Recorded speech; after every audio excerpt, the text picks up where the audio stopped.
भोजपुरी को प्यार करते हैं तो दोनों हाथ एक बार उठा लीजिए। एक सेकंड में हाथ उठाएं उससे पहले ना चंद लोगों को पीछे कीड़ा काट रहा है। मैं चाहती हूँ सुनो, अगर इतना बल रखते हो सामने आओ, कलेजा लेके आइए। अक्षरा सिंह को भैया ऐसे ही शेरनी का नाम गड़गड़ा नहीं रही हो, सामने आओ सामने। पीछे से तो कुत्ते भौंक के निकल जाते हैं, तो तुम्हारी गिनती कुत्तों में ही करूंगी। ये जैसे सुहागिन हाथ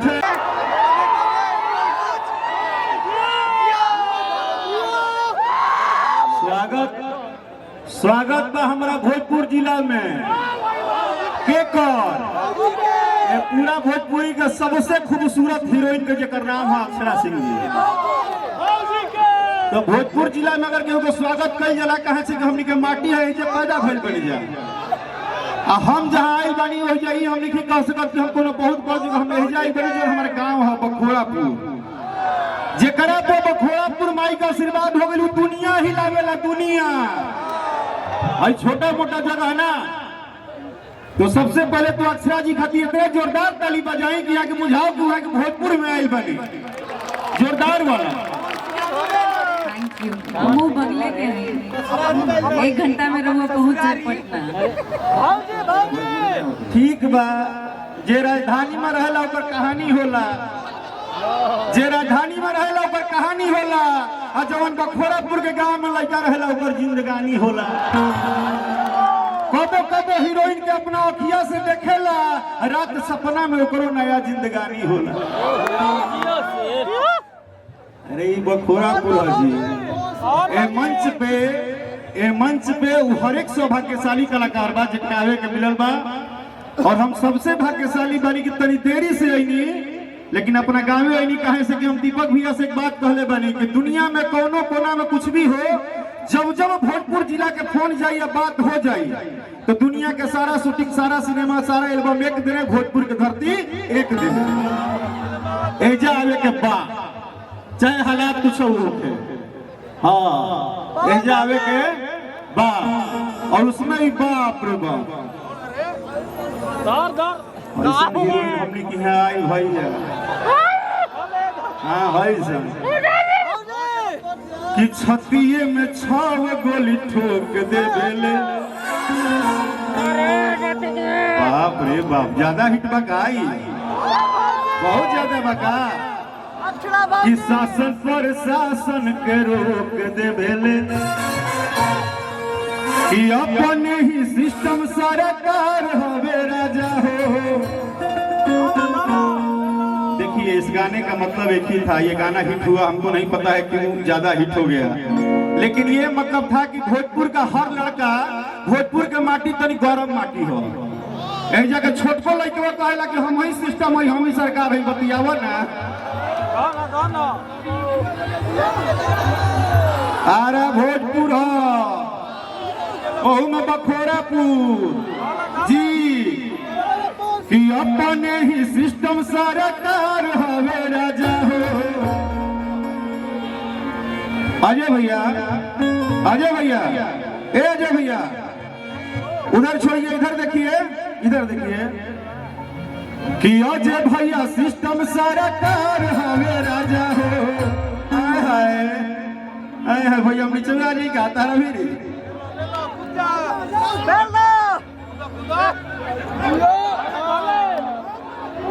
भोजपुर जी गोरे हाथे में सही पावर हो कि अपने ही सिस्टम सरकार हवे राजा हो। कि लोग नया पवन तरंगदार,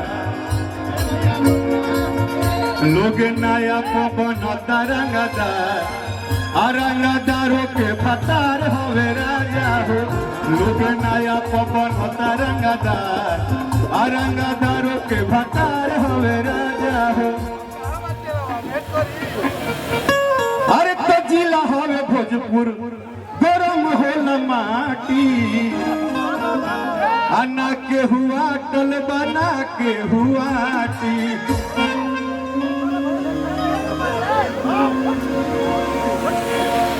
अजय भैया के बारे में सबसे अच्छी बात यह है जो मुझे पता चला कि भैया एक बहुत ही अच्छे समाज सेवी हैं। और दूसरी चीज कि दीपक भैया ने हमको बताया कि अजय भैया पिछले 4-5 सालों से हर एक गरीब व्यक्ति के लिए सबसे पहले खड़ा रहते हैं। तो भैया इसके लिए माँ बखोरापुर काली ने आशीर्वाद जो आपको दिया है, हम जैसे भाइयों को आप पे गर्व है कि आप जैसा मिट्टी का लाल यहाँ पैदा हुआ और आप हर परिवार के लिए सोचते हैं। एक भैया के लिए जोरदार ताली बजा के आप लोग अभिनंदन करिए। लेकिन अभी हम नहीं रंगदार लगत, रंगदार रौरा लगत है। हाँ अच्छा भाभी प्रणाम, मेरी गलतियों को क्षमा करिएगा। ना भाभी को बैठने दीजिए, मेरी गलतियों को क्षमा करिएगा क्योंकि थोड़ा सा मोहब्बत में हम लोग एक्स्ट्रा हो जाते हैं। हाँ ठीक ना। एगो और गीत आइल बा भैया खातिर हम कहते नहीं कि भारी है भारी था भारी रहेगा। अजय सिंह नाम क्या होता है हम बता रहे हैं कि भारी है भारी था भारी रहेगा कि रंगदारी सुन बाबू आय अब तो जारी रहेगा। अच्छा यो अच्छा लग गई, यो अच्छा लगा तब तो वही आ जाता वही ठीक बा। लेकिन एक बार गमछिया हाथ मिला ना, जो गमछिया कान्हा बोले बड़ा सुधारा जिला वाला स्टाइल में भोजपुर वाला गमछिया पहले पर कहाँ अभी मत हिलाइए बे महाराज, बिना नेटवर्क का हिलाइएगा। मोबाइल है, नेटवर्क धरने दीजिए तब नहीं हिलाइएगा। अजय भैया ले, अजय भैया जेकरा कान पर गमछी बागरारा जिला भोजपुर के माटी के मर घाव तो हाथ में ले रही गमछी। आ तनी बताओ है जितना यूट्यूब रेजा लागल बड़ी सब 11 जिला का हो कि अपने ही सिस्टम सारा कार हवे राजा हो कि लोग नया पवन तरंगदार, लोग नया पवन तरंगदार, रंगदारों के भतार हवे राजा हो। लोग नया पवन तरंगदार, रंगदारों के भतार हवे राजा हो।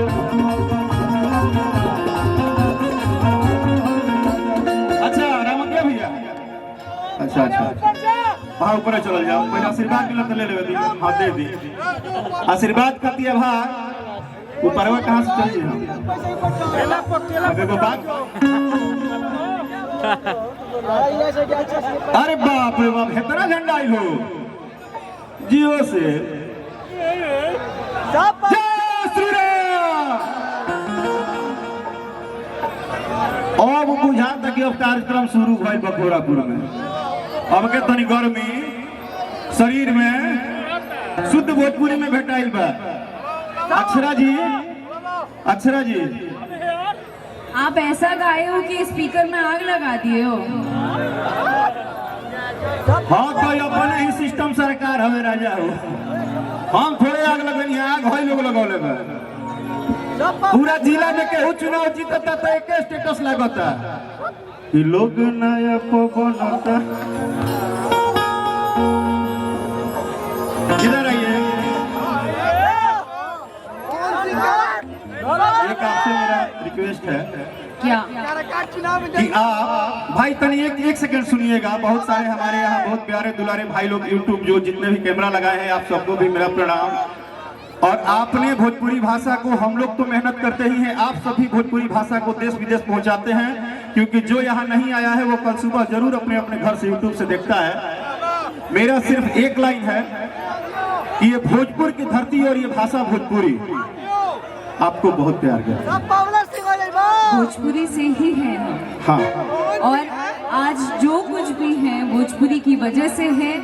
आज भोजपुरी की ही बल पे भोजपुरी के लिए मेहनत कर रहे हैं, चाहे वो भोजपुर हो चाहे बॉलीवुड हो, चाहे वो भोजपुरी इंडस्ट्री हो चाहे बॉलीवुड हो। आप लोगों के आशीर्वाद से भोजपुरी से ही जाने जा रहे हैं और इस बात का बेहद गर्व है। एक छोटे से कमेंट को करके एक लड़की को शर्मसार कर देते हैं चंद लोग। मैं आज जो भी मेहनत कर रही हूँ आप लोगों के लिए, भोजपुरी भाषा के लिए, मुझे कुछ भी करना पड़े मैं करती रहूँगी और ये बड़े फक्र के साथ कहती हूँ। आपका आशीर्वाद अगर रहा तो मुझे लग रहा है पूरी दुनिया में गड़गड़ाऊंगी और भोजपुरी भाषा को अपने माध्यम से और आगे ले जाने की कोशिश करूँगी। उम्मीद है आप लोग साथ देंगे, देंगे ना, दीजिएगा ना। आपने बहुत बड़े बड़े हस्ती को बनाया है और उम्मीद करती हूँ कि मुझे भी और आशीर्वाद देंगे ताकि मैं भी और आगे बढ़ सकूं और आपका नाम और आगे ले जा सकूं। जैसे सोहागिन हाथे शोभेला चूड़ी आ हिंदी के हो सही सिंगार भोजपुरी की असली भाषा हटे हो, असली भाषा है यूपी बिहार के। अगर भोजपुरी के धरती शोभेला चूड़ी हिंदी के हो सही सिंगार भोजपुरी असली भाषा है, असली भाषा है यूपी बिहार के। गाना अगर एक लाइन हम गावत नहीं तो चाहब कि भोजपुरी भाषा के सम्मान में सब लोग हाथ उठा ली, दोनों हाथ जहां तक आवाज जाता हाथ उठा के एक बार ताली बजा के कि असली भाषा है यूपी बिहार के, जेही लौले बाटे पूरा संसार के, जेही लौले बाटे पूरा संसार के। जैसे सुहागिन हाथ शोभेला चूड़ी हिंदी के हो सही सिंगार भोजपुरी असली भाषा हटे हो, असली भाषा है यूपी बिहार के। जेही लौले बाटे कुली संसार के, जेही लौले बाटे कुली संसार के, आज ही लौले बाटे कुली संसार के, जेही लौले बाटे कुली संसार के। प्रेम से बोली बखोरापुर वाली मैया की पवन भैया की राकेश भैया, अक्षरा जी, एक मेरा रिक्वेस्ट है, ये हिंदू 9 वर्ष और हम लोग शुरू भी होते हैं। मैं अनुरोध कर रहा हूँ अजय भैया और अक्षरा जी का भी ध्यान खींच रहा हूँ। एक भक्ति गीत, देवी गीत जो आप लोग का च्वाइस हो, अक्षरा जी का भी, उस पर एक नृत्य हो जाता है देवी गीत से, चूंकि माँ का मंदिर भी है, ये अभिनंदन भी है, सम्मान।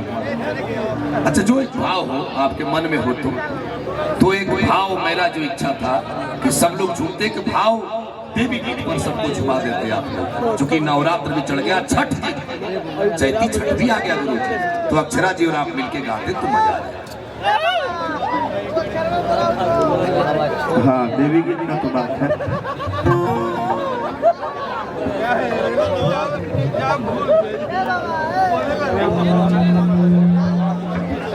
अभी पहले एक देवी गीत गाते रहे, फिर छठ हम लोग गाते।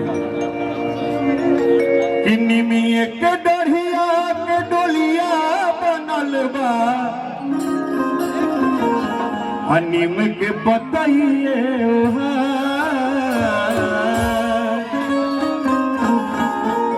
देवलोक से चलली भवानी नु हो,